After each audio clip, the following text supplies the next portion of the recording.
Isang mapagpalang araw sa inyo na October 8. Ayan, salamat po sa umawit.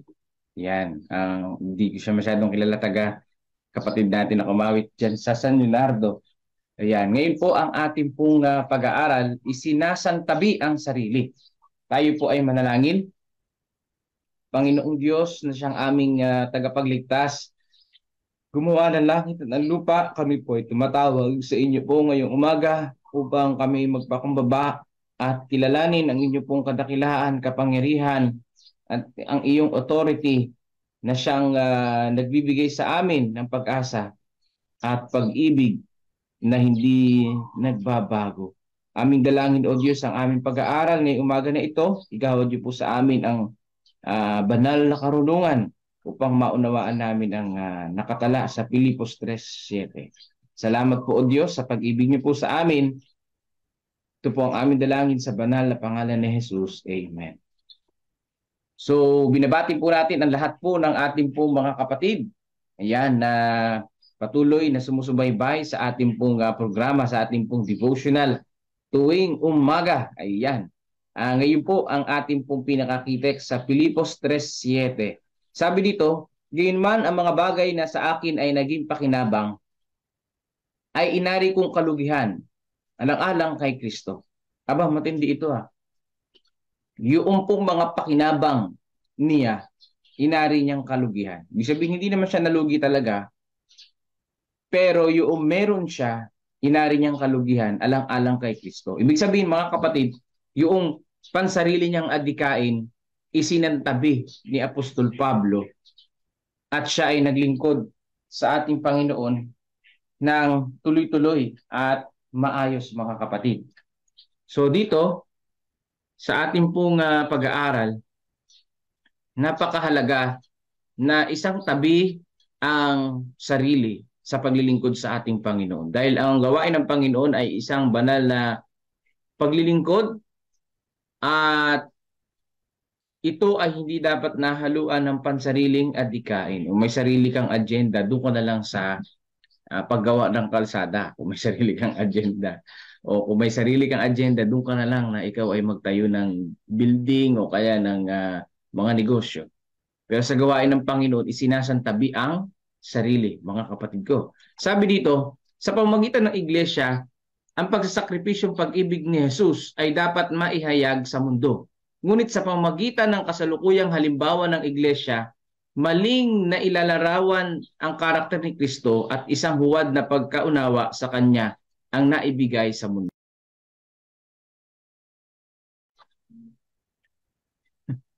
Sabi po dito, mga kapatid, ay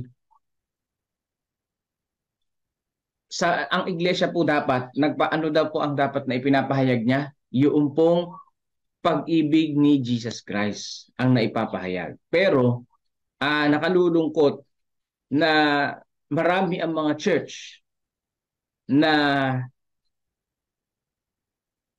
hindi maganda yung naging halimbawa. Ibig sabihin, marami ang mga church na may mga church na hindi na ipapahayag na maayos yung pag-ibig ng ating Panginoong Jesus.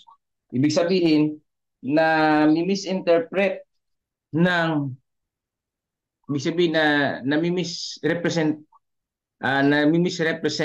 ng maraming mga iglesia ang karakter ng Panginoon. So dapat pala bilang yung iglesia po, pag sinabing iglesia, hindi po yung building kundi yung mga tao. Ibig sabihin marami ang mga mananampalataya na nami-misrepresent ang ating Panginoon. Bakit? Nagpapakilala ka sa Panginoon. Pero ganyan ang ugali mo, ganyan ang inyong gawi, ganyan ang iyong pananalita. So hindi maganda, no? At sabi dito, nagiging huwad si Jesus sa pagkaunawa ng mundo. So pangit pagka ganun, ano? So dapat tayo mga mananampalataya talagang maipahayag natin ang tunay na pag-ibig ni Jesus. Yung karakter ni Jesus ay ma-represent natin na maayos. Sabi dito, isang tabi ang pag-ibig sa sarili. Ang pag-ibig ni Jesus mula sa kaluluwa at ito ang dahilan kung bakit wala sa iglesia ang higit na kasigasigan at mas maalab na pag-ibig para sa Kanya ng unang umibig sa atin. Ang sarili ang pinakadakila sa napakaraming puso. So dito, bakit marami ang church hindi masigla sa gawain? hindi masigla sa pagmi-ministry. Bakit? Dahil mas inuuna yung pag-ibig sa sarili. Mas inuuna yung sariling kapakinabangan kesa sa pag-ibig sa ating pong Panginoon. So napakahalaga yan mga kapatid na babantayan. Number one na dapat nating maintindihan, ang pag-ibig na ipinapakita natin sa ating pong Panginoong Hesus.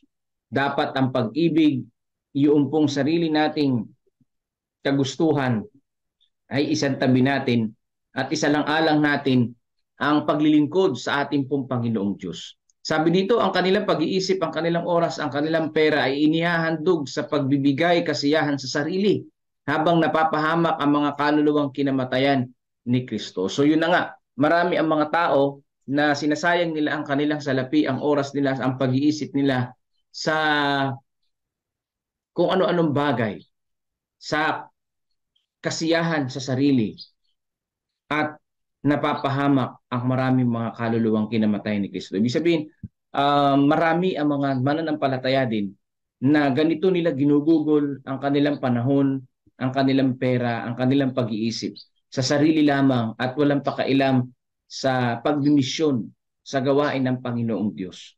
No, mga kapatid, tayo na mananampalataya, binigyan tayo ng opportunity ng ating Panginoon na mangaral. No? Ibig sabihin, nalaman mo ang katotohanan, nandiyan ka na nanampalataya sa Panginoon, gamitin mo yung pagkaalam na yan, gamitin natin yung pagkaalam na ito upang ibahagi ang mabuting balita sa iba. Kasi kung hindi natin gagawin yun mga kapatid, ay sabi dito, marami mga kaluluwa ang mapapahamak. Marami mga kaluluwa ang napapahamak. Ibig sabihin, nagiging pabaya minsan ang marami sa atin sa paglilingkod sa ating Panginoong Diyos. So yan ang sinasabi dito ng ating pong devotional. Sabi pa diyan, ito ang dahilan kung bakit hindi maibigay ng Panginoon sa kanyang iglesia ang kabuuan ng kanyang pagpapala. Aba, meron palang kabuuang pagpapala ang ating Panginoong Diyos na hindi na ibibigay dahil marami sa mga mananampalataya ang sarili lang ang iniisip at hindi nagpapahalaga at nagmamalasakit sa ministry o sa ministry mga kapatid. No? Marami ang ganyan ang kaisipan. Marami ang naglilingkod lamang sa sarili nila at hindi sa ating Panginoong Diyos. Yung word na malasakit, di ba, sa gawain.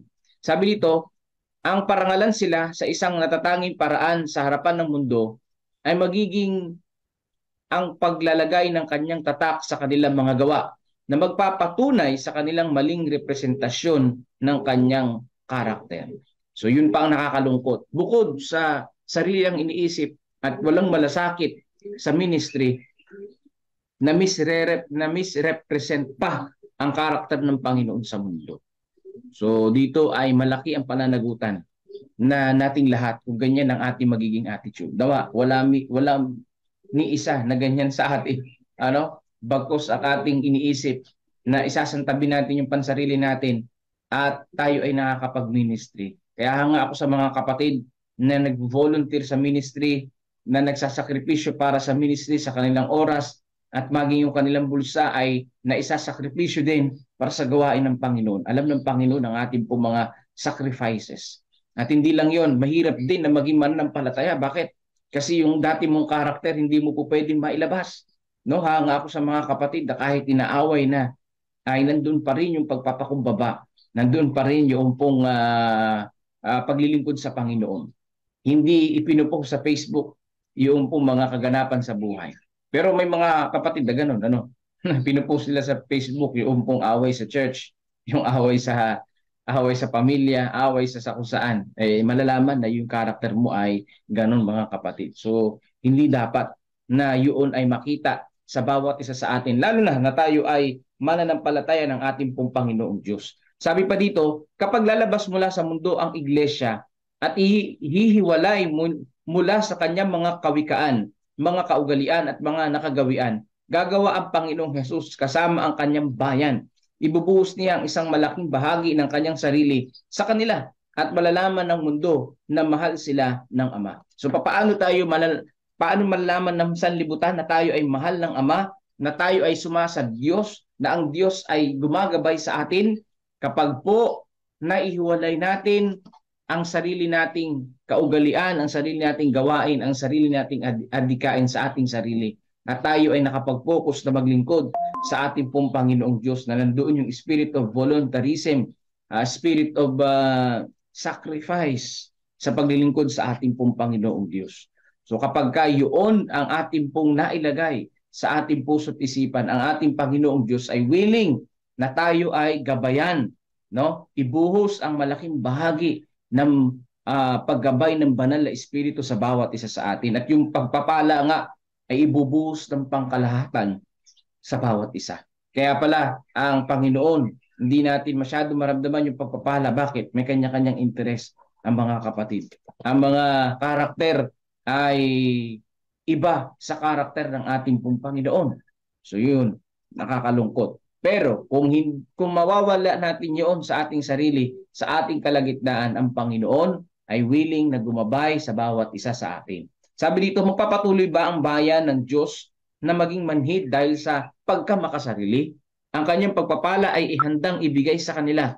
Ngunit hindi ito maaring ipagkaloob sa kabuuan nito dahil masyado silang nadungisan ng espiritu at mga gawain ng mundo. So yan ang problema, mga kapatid. So ano po ang dapat na matanggal? Yung selfishness. Paano matatanggal yung selfishness? Mayroon pong pagtuturo ang banal na kasulatan sa selfishness. Yun ay pagbabalik ng ikapo at ng offering. So dapat yan ay maintindihan ng bawat mananampalataya na hindi diyan, wala diyang kinalaman yung paghihirap mo. Pagka ikaw ba'y nagbalik ng ikapo, maghihirap ka. Di ba? Pagka ikaw ba'y nagbigay ng offering, yayaman ka ba? Wala sa ganun yun, mga kapatid. Kundi ang pinapatay doon na karakter, yung pagiging makasarili. Bakit? Nasa pera kasi yung tuon ng maraming tao. At lahat tayo, ang puso natin ay nasa pera kung minsan. No, nasa pera. Yun yung pinagbubuhusan natin ng effort, ng time para magkaroon ng pera. Ngayon, para maturuan ng tao na hindi maging makasarili at hindi maging madamot, yung ating Panginoong Diyos ang nagbigay ng utos ayon sa Malakay 3, Gs, na ibalik ang ikasampung bahagi. No? At yan din yung panawagan niya doon sa bayan ng Israel. No? Ang bayan ng Israel ay nagkasala, naging makasarili, nakalimutan ng Panginoong Diyos. Ang sabi ng Panginoon, magbalik loob kayo, ibalik ninyo ang ikasampung bahagi. Yan, sa pagbabalik loob sa Panginoon, sa paglilingkod sa Panginoon, required ng ating Panginoon na tayo ay magbalik ng ikapo at ng magbigay ng handog. Kasi ito ay panlaban sa pagiging makasarili at ito po ang first step sa pag-focus natin sa gawain ng ating pong Panginoong Diyos. Yan po yun, mga kapatid. Focus yun sa gawain ng Panginoon. Alam nyo, dyan din sa pera nagsisimula ang pagiging makasarili. Marami ang mga, hindi naman lahat, pero marami ang mga tumatakbo sa politics, alam ito ng lahat, dahil gustong makagain ng mas marami pang mga kayamanan, lalo na yung pinakapinuno, di ba? Pero dito, mga kapatid, di natin alam, syempre may mga tapat din naman na tumatakbo o na handang tumulong sa kapwa.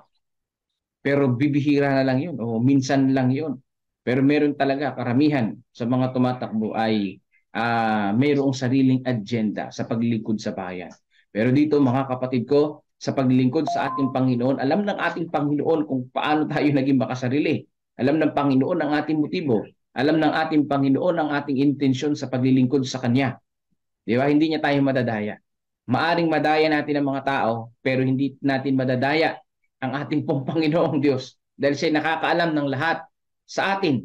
Yan, na alam niya ang ating pong mga iniisip. Kaya sabi dito, mayroong spiritual na pagmamataas sa kalagitnaan nila. At kung kikilos ang Panginoon ayon sa nais ng kanyang puso, magpapatuloy ito ng kanilang sariling pagpapahalaga at pagmamataas sa sarili. So, kaya po, yung kaloob ng Panginoon, yung pong paggabay ng Panginoon ay pinipigil muna at hindi ibinibigay sa mga taong makasarili. Bakit? Lalo lang magpapahalaga sa sarili at magiging mapagmataas sa sarili. So, hindi dapat ganun, mga kapatid.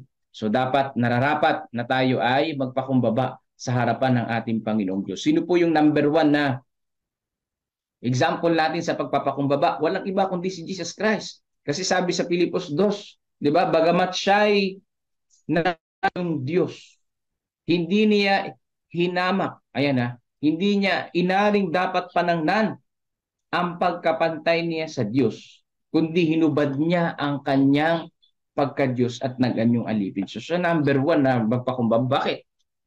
Siya ating Panginoong Diyos, nagkatawang tao, di ba? Nag-anyo pa. At yung pagkakatawang tao ni Jesus, hindi pa yung mataas na estado ng tao, kundi pinakamababang estado ng tao nung namuhay. Kaya kung iniisip natin, bakit Panginoon kami mahirap?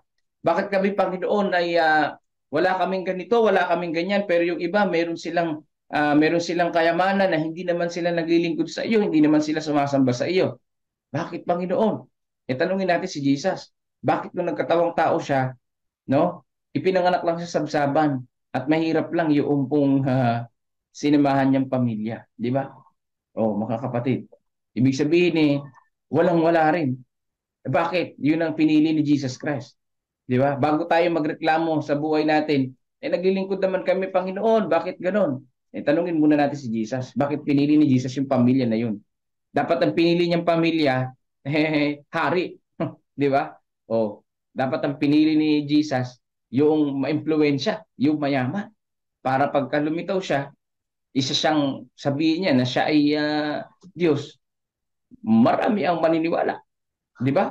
Pero sa sariling kaisipan lang natin yun eh. Iba ang plano ng ating Panginoong Diyos. Ang ating katwiran, sabi sa Isaiah, ay parang basahang marumi. Dahil masigit na matalino ang ating Panginoong Diyos. Kaya po ano man ang kalagayan natin ngayon, habang naglilingkod tayo sa Panginoon, pasalamatan natin. Yan ay kalooban ng Panginoon upang magtumibay ang ating pananampalataya para maging epektibo tayo sa gawain ng ating Panginoong Diyos. Parang coach yan ng basketball, di ba? May kanya-kanyang role. O ikaw, yung isang player, ang task lang sa kanya ng coach niya, sumapal o mag-steal. Huwag ka magtampo kung hindi ka pinapashoot. So ganun yun, mga kapatid. Kasi may tactician yan, may mga role ka na dapat gampanan. So tayo sa gawain ng Panginoon dito sa spiritual battle na ito, may kanya-kanya tayong gawain. May kanya-kanya tayong dapat nagampanan. Ang pinakamahalaga dito, yung puso at isipan natin ay nasa Panginoon. At hindi natin pinahalagahan ang ating sarili, kundi ang pagpapahalaga natin ay sa gawain ng ating pong Panginoong Diyos. Sabi dito, dapat bang magpatuloy ang ating bayan sa maling pagpapakilala kay Kristo? Dapat bang ang biyaya ng Diyos, ang banal na kaliwanagan, ay mailayo sa kanyang iglesia dahil sa kanilang pagiging maligamgam? So hindi dapat mangyari yun, mga kapatid. Kundi sabi nga sa Apokalipsis, no? Kung ikay mainit, mainit. Kung ikay malamig, malamig. Walang maligamgam dahil isusuka ka rin ng Panginoon. Kung gusto mo na magpakainit sa pananampalataya, magpakainit ka. Huwag yung maligamgam na yung isang paa mo sa mundo at yung isang paa mo sa Panginoong Hesus. Itataboy ka pa rin ng Panginoon. Dapat buong puso, buong pag-iisip, buong pagkatao. Sabi nga ng banal na kasulatan. Sabi dito, The Home Missionary, November 1, 1890. At mangyayari maliban kung mayroong lubos na masusing paghahanap sa Diyos, pagtalikod sa mundo, pagpapakumbaba ng kaluluwa sa harapan ng Diyos. Dapat na dumaan sa ating mga iglesia ang nakapagpapabagong kapangyarihan ng Diyos. So ano po ang sabi dito? Maliban na mayroong lubos na masusing paghahanap sa Diyos. Paano daw hanapin ng Panginoong Diyos? Yung masusing paghahanap sa Diyos, tumatalikod sa sanlibutan, nagpapakumbaba sa harapan ng Panginoong Diyos. Yan. At isinasantabi yung sariling agenda at ang agenda ng Panginoon ang inilalatag. So ganyan po mga kapatid ko, no? At ngayon ay nominating committee na sa ating po mga churches. At walang magtatampo kung si ganito ay na-elect na elder, ikaw hindi, no? Na-elect kang ganitong officer, yung iba hindi. Huwag kang magtatampo kung ano man ang posisyon mo kung hindi ka man na-elect. Basta't ang mahalaga, ang paglilingkod natin, ma-elect man tayo o hindi, ang focus natin ay sa Panginoong Diyos. Kung hindi ka ma-elect ngayon na officer, ikaw ay, ibig sabihin, ikaw ay mabuting taga-support, di ba? Kung ikaw naman ay na-elect na officer, gawin mo ang lahat para sa ikalalago ng gawain ng Panginoon at maisantabi yung pagiging makasarili. So yan po mga kapatid ko, no? napakahalaga nito. Bakit? Si Jesus Christ ay isinantabi niya rin yung pagiging makasarili niya.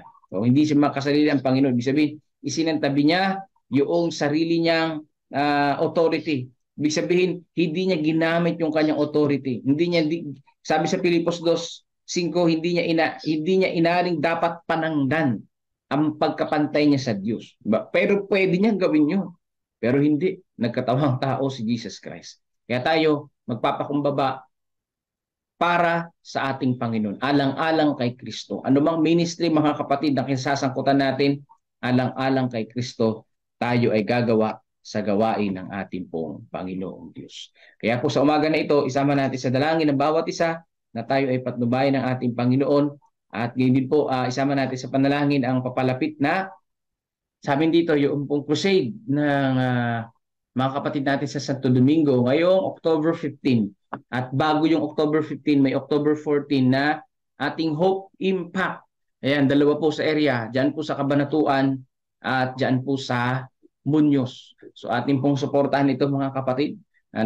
Tayo ay magsakripisyo ng oras, ng treasure natin, ng time natin, gasolina natin para pumunta rito, para magbahagi ng mga aklat sa mga tao na para bagang wala namang pakialam sa Panginoon. At least, wala na silang may dadahilan sa Panginoon. May chance na silang magbalik loob sa Panginoon. Pero hindi nila binasa yung pong pabalita. Pero meron dyan na magbabasa ng salita ng ating Panginoong Diyos. So, salamat po mga kapatid. Yun po yung ating prayer request. At kung meron pa po kayong iba, babasahin niya ni Brother Melvin. At pakinggan muna natin yung awit papuri sa ating Panginoong Diyos. God bless po, mabuhay po kayong lahat at pagpalain tayo ng ating Panginoon in Tagalog. Amang banal na makapangyarihan sa lahat, papasalamat po ulit kami sa umaga na ito na muli ninyo kaming binigyan ng pagkakataon na makapakinig ng magandang lesson.